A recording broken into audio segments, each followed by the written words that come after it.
Top quality और consistent performance के लिए सिर्फ सिल्वर पंप नाम याद रखना। ಯತ್ನಾಳ್ ಅವರಿಗೆ ನೋಟಿಸ್ ಬಂದಿದೆ.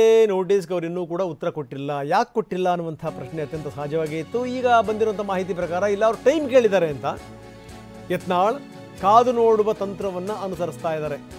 ಹೀಗಾಗಿ ನನಗೆ ಸ್ವಲ್ಪ ಸಮಯ ಕೊಡಿ, ಆಮೇಲೆ ನಾನು ಇದಕ್ಕೆ ಉತ್ತರ ಕೊಡ್ತೀನಿ ಅನ್ನುವಂಥ ಮಾತನ್ನು ಕೂಡ ಹೇಳಿದಾರಂತೆ. ಕೇಂದ್ರೀಯ ಶಿಸ್ತು ಸಮಿತಿಯ ಬಳಿಯೇ ಅವರು ಟೈಮ್ ಕೇಳಿದ್ದಾರೆ. ಸೊ ಹೀಗಾಗಿ ಏನು ಅಂತಂದರೆ ನೋಟಿಸ್ ವಿಚಾರಕ್ಕೆ ಸಂಬಂಧಪಟ್ಟಂಗೆ ಹೈಕಮಾಂಡ್ ಮಧ್ಯಪ್ರವೇಶ ಮಾಡಬಹುದು, ಮಾತಾಡಬಹುದು, ಅದಾದಮೇಲೆ ಒಂದು ತೀರ್ಮಾನಕ್ಕೆ ಬರಬಹುದು ಅನ್ನುವಂಥ ನಿರೀಕ್ಷೆಯಲ್ಲಿದ್ದಾರೆ ಅನ್ನುವಂಥ ಮಾತುಗಳು ಕೇಳಿ ಬರ್ತಾ ಇವೆ. ಹಿಂದೂ ಕೂಡ ಈ ನೋಟಿಸ್ ಕೊಟ್ಟಿದ್ದಾಯಿತು. ನೋಟಿಸ್ಗೆ ಇವರು ಉತ್ತರ ಕೊಟ್ಟಿದ್ರು ಕೊಟ್ಟಿರಲಿಲ್ವೋ ಯಾವುದೂ ಕೂಡ ಗೊತ್ತಾಗ್ತಿರಲಿಲ್ಲ. ಈಗ ಶಿಸ್ತು ಸಮಿತಿಯೇ ನೋಟಿಸ್ ಕೊಟ್ಟಿದೆ, ಉತ್ತರ ಕೊಡಿ ಅಂತ ಹೇಳಿದೆ.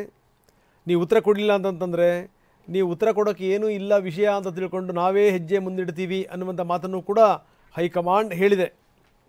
ಹೀಗಾಗಿ ಈ ಬಾರಿ ಮತ್ತೊಂದು ಸುತ್ತಿನ ಮಾತುಕತೆ ಆಗ್ಬೋದು ವರಿಷ್ಠರಿಂದ ಅನ್ನುವಂಥ ನಿರೀಕ್ಷೆ ಇದೆ. ಬನ್ನಿ, ನಮ್ಮ ಪ್ರತಿನಿಧಿ ಕಿರಣ್ ಈಗ ನಮ್ಮೊಂದಿಗೆ ನೇರ ಸಂಪರ್ಕದಲ್ಲಿದ್ದಾರೆ. ಕಿರಣ್, ಏನು ನಡೀತಾ ಇದೆ? ಇನ್ನೂ ಕೂಡ ಅವರು ನೋಟಿಸಿಗೆ ಉತ್ತರ ಕೊಟ್ಟಿಲ್ಲ. ಇದರ ಹಿಂದೆ ಯಾವ್ಯಾವ ರಾಜಕೀಯ ಬೆಳವಣಿಗೆಗಳಿದೆ? ರಂಗನಾಥ್, ಕಳೆದ ಬಾರಿ ಅವರಿಗೆ ನೋಟಿಸ್ ಅನ್ನ ಕೊಟ್ಟಂತ ಸಂದರ್ಭದಲ್ಲೂ ಕೂಡ ಅವರು ನೋಟಿಸ್ಗೆ ಉತ್ತರ ಕೊಟ್ಟಿದ್ದೇನೆ ಅನ್ನುವಂಥನ್ನು ಆ ತಕ್ಷಣಕ್ಕೆ ಹೇಳಿರಲಿಲ್ಲ. ಆ ಕಾಲಾವಧಿ ಮುಗಿದ ಸ್ವಲ್ಪ ಸಮಯದ ಬಳಿಕ ನಾನು 10 ಪುಟಗಳ ಉತ್ತರವನ್ನು ಕೊಟ್ಟಿದ್ದೇನೆ ಅನ್ನುವಂಥದ್ದನ್ನ ಸ್ವತಃ ಯತ್ನಾಳ್ ಅವರೇ ಬಹಿರಂಗಪಡಿಸಿದ್ರು. ಅದೇ ರೀತಿ ಈ ಬಾರಿ ಕೂಡ ಎರಡನೇ ನೋಟಿಸ್ನ ಸಂದರ್ಭದಲ್ಲೂ ಕೂಡ ಯತ್ನಾಳ್ ನೋಟಿಸ್ಗೆ ಉತ್ತರವನ್ನು ಕೊಟ್ಟಿದ್ದಾರೋ ಇಲ್ವೋ ಅನ್ನುವಂಥದ್ರ ಬಗ್ಗೆ ಇನ್ನೂ ಕೂಡ ಯಾವುದೇ ರೀತಿಯ ಸ್ಪಷ್ಟತೆ ಇಲ್ಲ. 72 ಗಂಟೆಗಳ ಕಾಲಾವಧಿ ಮುಗಿದು ಹೋಗಿದ್ರು ಕೂಡ ಯತ್ನಾಳ್ ನಾನು ಉತ್ತರವನ್ನು ಕೊಟ್ಟಿದ್ದೇನೆ ಅನ್ನುವಂಥದ್ದನ್ನ ಇನ್ನೂ ಕೂಡ ಸ್ಪಷ್ಟಪಡಿಸಿಲ್ಲ. ಹಾಗಾಗಿ ಮತ್ತೊಂದು ಮೂಲಗಳ ಪ್ರಕಾರವಾಗಿ ಯತ್ನಾಳ್ ಆಪ್ತ ಬಣದಿಂದ ಸಿಗ್ತಿರುವಂತಹ ಮಾಹಿತಿಗಳ ಪ್ರಕಾರ ಯತ್ನಾಳ್ ಕೇಂದ್ರೀಯ ಶಿಸ್ತು ಸಮಿತಿಯ ಬಳಿ ಉತ್ತರವನ್ನು ಕೊಡೋದಕ್ಕೆ ಕೆಲವೊಂದಷ್ಟು ಸಮಯವನ್ನ ಕೇಳಿದ್ದಾರೆ ಅನ್ನುವಂಥ ಒಂದು ಮಾಹಿತಿ ಸಿಗ್ತದೆ. ಹಾಗಾಗಿ ಯತ್ನಾಳ್ ಸಮಯವನ್ನ ಕೇಳ್ಕೊಂಡಿದ್ದಾರೋ ಇಲ್ವೋ ಅನ್ನುವಂಥದ್ದನ್ನ ಇನ್ನೂ ಕೂಡ ಯತ್ನಾಳ್ ಅವರೇ ಸ್ಪಷ್ಟಪಡಿಸಬೇಕು.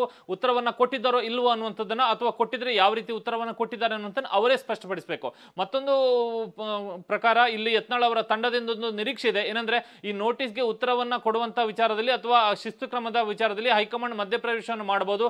ಯಾರಾದ್ರೊಬ್ರು ಹೈಕಮಾಂಡ್ ನಾಯಕರು ಮಧ್ಯಪ್ರವೇಶವನ್ನು ಮಾಡಿ ಈ ವಿಚಾರವನ್ನ ಒಂದಷ್ಟು ಬಗೆಹರಿಸಬಹುದು ಅನ್ನುವಂಥ ನಿರೀಕ್ಷೆಯಲ್ಲಿ ಯತ್ನಾಳ್ ಅವರ ತಂಡ ಇದೆ. ಹೀಗಾಗಿ ಇದು ಯತ್ನಾಳ್ ಅವರ ನೋಟಿಸ್ನ ವಿಚಾರ ಒಂದು ಕಡೆ ಆದ್ರೆ, ಯತ್ನಾಳ್ ವಿಚಾರದಲ್ಲಿ ಯಾವ ಕ್ರಮವನ್ನು ತೆಗೆದುಕೊಳ್ಳಬಹುದು ಅನ್ನುವಂಥ ವಿಚಾರದ ಬಗ್ಗೆ ಇನ್ನೂ ಕೂಡ ಕುತೂಹಲ ಇದೆ. ಯಾಕೆಂದ್ರೆ ಅವರು ಶಾಸಕರಾಗಿರುವಂತಹ ಕಾರಣಕ್ಕಾಗಿ ಸಹಜವಾಗಿ ಕೇಂದ್ರ ಶಿಸ್ತು ಸಮಿತಿ ಆ ತೀರ್ಮಾನವನ್ನು ತೆಗೆದುಕೊಳ್ಳಬೇಕು.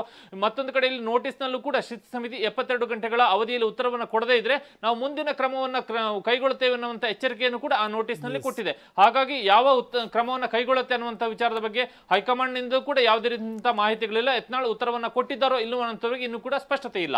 ರಂಗನಾಥ್, ಓಕೆ, ಧನ್ಯವಾದ ತಮ್ಮೆಲ್ಲ ಮಾಹಿತಿಗೆ.